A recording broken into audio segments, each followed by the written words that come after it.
Yoomuu abdii hin dhabin dogongortee karaa maqtus osoo qalbiin jibbitu qaamaan dogongortus osoo keessi kee jibbu qaamaan hojjettus osoo humna qabdu jijjiirama dhabdus osoo kaayyoo qabdu galma gahuu dhabdus osoo tattaaffattu hamileen si bu'us osoo fagoo ilaaltu miilli si gabaabbatus osoo tarkaanfattu miilli si laamsha'us dogongora hojjettee keessi cinqus waan kaleessa balleessiteen har'aan kee jeeqamus waan kaleessa dhabdeen har'aan kee miidhamus.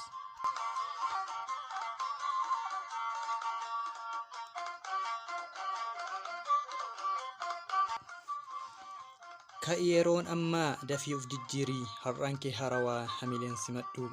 waan kaleessaa dhiisii har'a of jijjiirii waan gaarii hojjedhu seenaa kee jijjiirii fuulduratti kaachuuf deemsa kee eegalii waan hamileessa dhahaa takka jedhii dhiisii deemsa jijjiiramaa ammarraa eegalii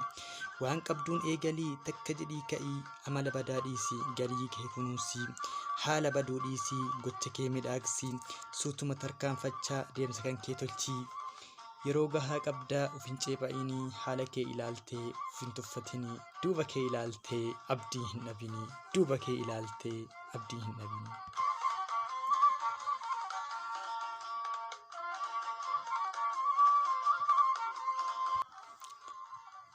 Ilaalcha namaa ilaaltee deemsa kee hin dhaabinii yoomuu tattaaffadhu deddeebi'ii yaalii wajiidha filadhu odeessatti dhiisii.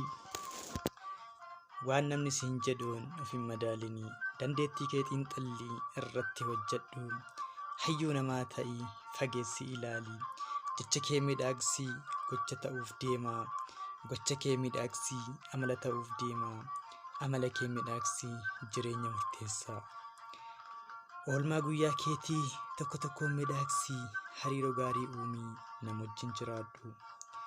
babbadoo itti dhiisii gaggaarii filadhu.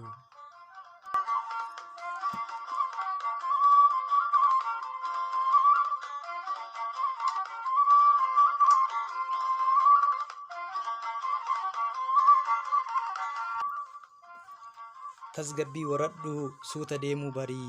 sammuu fayyadamii bilchinnaan socho'ii xiinxallii deddeebi'ii yaadii sammuu kee eeggadhu ufin maraachinii ilaalcha badhadhu fageessii xiinxallii ilaalcha gabaabbattee ufii kee miidhinii yaadni gabaabbatee jireenya balleessaa yartuu nama godhee hamilee nama buusaa yartuu nama godhee hamilee nama buusaa.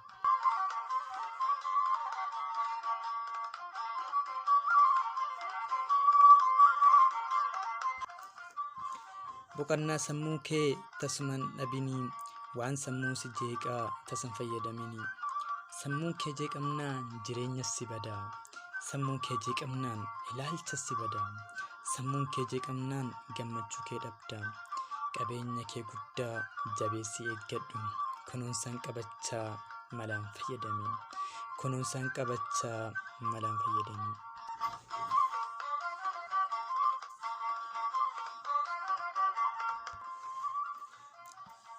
Bakka hamaa dhiisii bakka gaarii deemii nam gaariitti hidhadhu wajjin tarkaanfadhu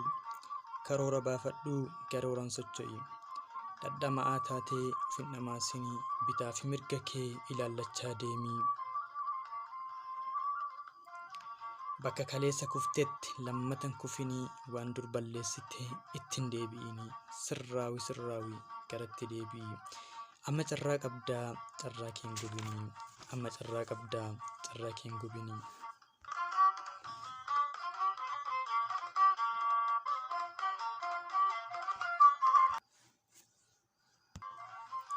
Abdii hin murinii waan darbe kamiifuu carraa ati qabdu tokko lamaa miti carraa baay'ee qabdaa hamileen dhabinii kennaa kee gad baasii ittiin fayyadamii kaleessi dabreera boru hin uumamne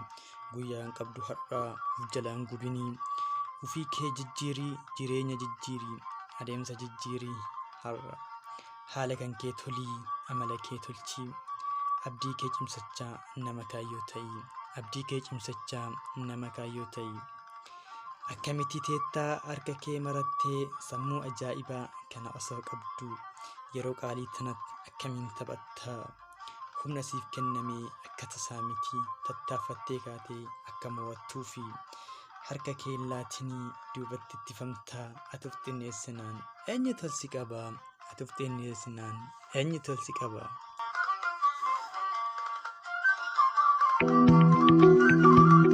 Barreessaa fi walaleessaan ana Ibraahim Hajjiiti.